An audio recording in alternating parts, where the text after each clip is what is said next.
Hey everyone, today on GardenFork, it's Christmas Day, and I thought this would be a perfect day. Everyone's just kind of laying around and maybe you want to do a little something, or if it's just the middle of winter and you want a project to do inside, is to build birdhouses for the springtime. Birdhouses, what they really are a replacement for dead trees, because the birds that are going to be in a birdhouse are called cavity nesters. And what happens is, like a woodpecker or an owl will hollow out a dead tree and they will have their nest there, and then other birds will reuse that nest or reuse that cavity. So, excuse me.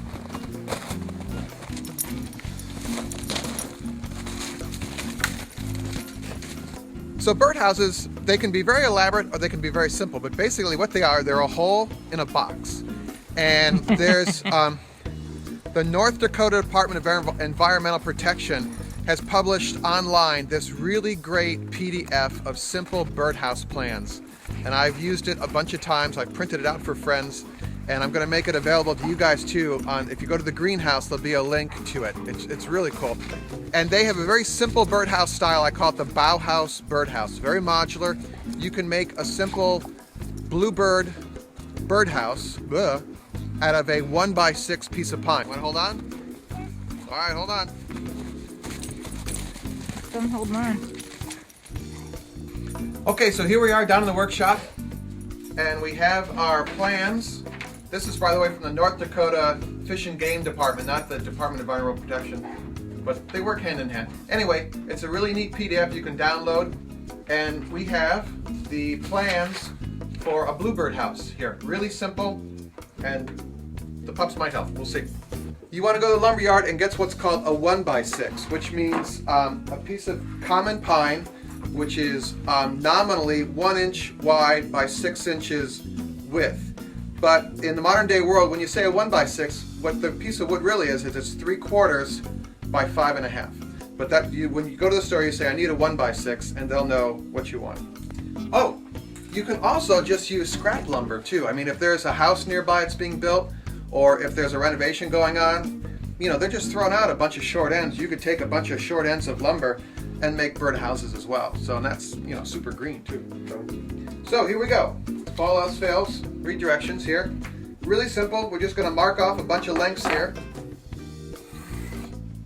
This is my grandfather-in-law's birdhouse. He took some coffee cans. Did he have plans for that? And, just leaves the back like that. And he just cut a piece of plywood, the diameter of the top of the can, put a little perch on there. It worked. And it's a little wren house. It's really quite nice.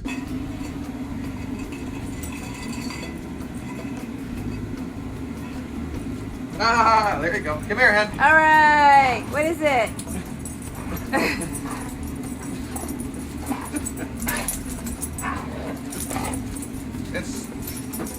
It's this.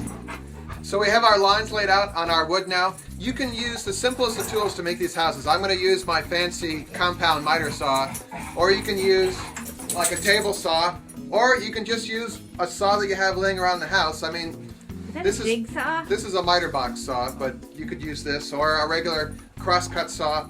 What I'm trying to say is you don't need a lot of fancy tools to make this, and you can make it with your kids, and I think they'd like it. So. Okay, now time to saw. Remember, always have ear and eye protection. You can take this from your Star Trek uniform.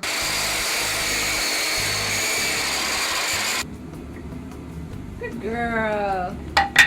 So in the front of the birdhouse, we have to make a hole for the birds. And they found through studies that a elongated hole works best.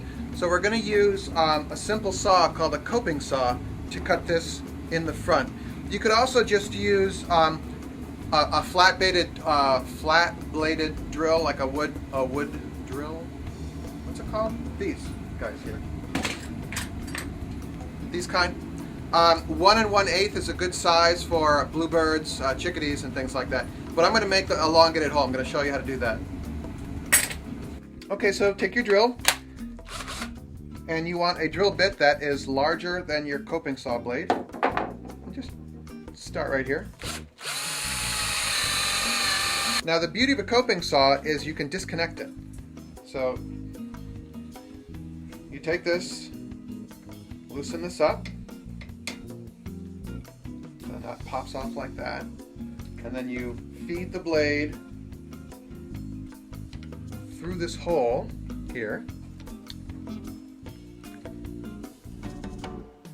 And you put it back on. And here you go. Then you start sawing. Okay, now when I get to here, the bottom of my saw is going to hit the wood. So here's what we do. So these little tangs here, you've loosened this knob here, and then you push this down. So you've turned the blade 45 degrees, and we could keep sawing. And there you go.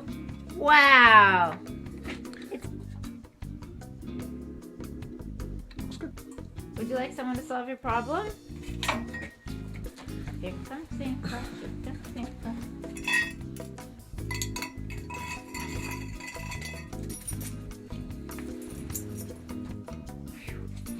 Crisis averted. So we're going to put some vent holes in the floor of the birdhouse here. It's very simple. And on one of the two side pieces, I made one slightly smaller than the other, and I'll show you why I did that in a little bit here when we put it together. I just sanded out our little hole here. I mean, this isn't perfect, but that's GardenFork. And the birds It looks like a keyhole. The birds aren't going to know the difference, you know. There's one more thing to do before we assemble this.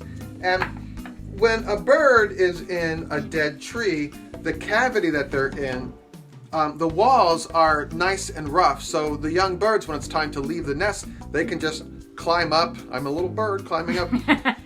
They can climb up the inside of the tree and go out the hole. But this is super smooth, and birds can't climb up a super smooth surface here. So what I'm going to do is I'm going to create a little climbing wall here so they can leave. And it's really simply done with just some hardware cloth. So just trim the ends off. And then this sits on the inside of the birdhouse. So now you have a little way. I mean, ornithologists might think I'm nuts, but this is just how I think the world should be run.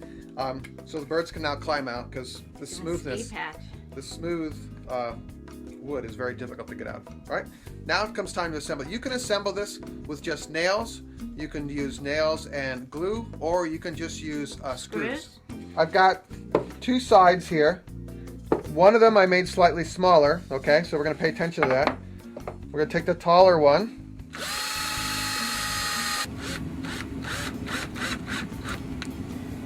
On the second wall that has the short side, we're not going to screw the bottom of it in because this side wall is also going to be an access panel to get into the birdhouse.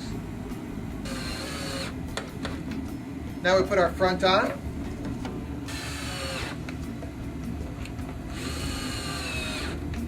So now we're going to work on the short side, and again, we're just going to put one screw.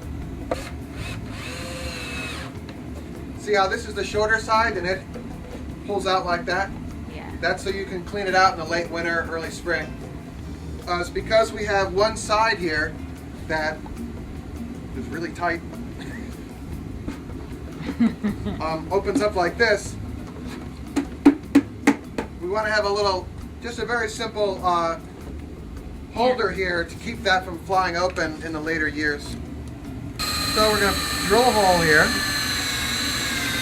So get yourself a finished nail like this, and we're just gonna bend the head over like this. So this is a very simple lock just to keep this from pulling open. All right, so here is your stunning, simple Bauhaus birdhouse. It's not, incredibly beautiful. We don't have finely machined corners here or anything, but this is a really simple project that you can do with your family or just do by yourself. You can paint these with just linseed oil, or you could paint them with outdoor paint. You can paint them orange, I think. A lot of people paint them white, so when they're out in a field, they don't heat up as much. But in the downloadable guide that the North Dakotians made, there's a bunch of information about where to site these things. Online, there's a ton of information, and we'll give links to that on the greenhouse. And you can also come to the greenhouse, send us some pictures of the birdhouses you've made. I'd be interested to see if you guys have anything like this one. So there you go. I mean, this is really simple. Again, I like simple things. I'm not the master carpenter craftsman, but if I can build this, you can build it. Your kids can build it.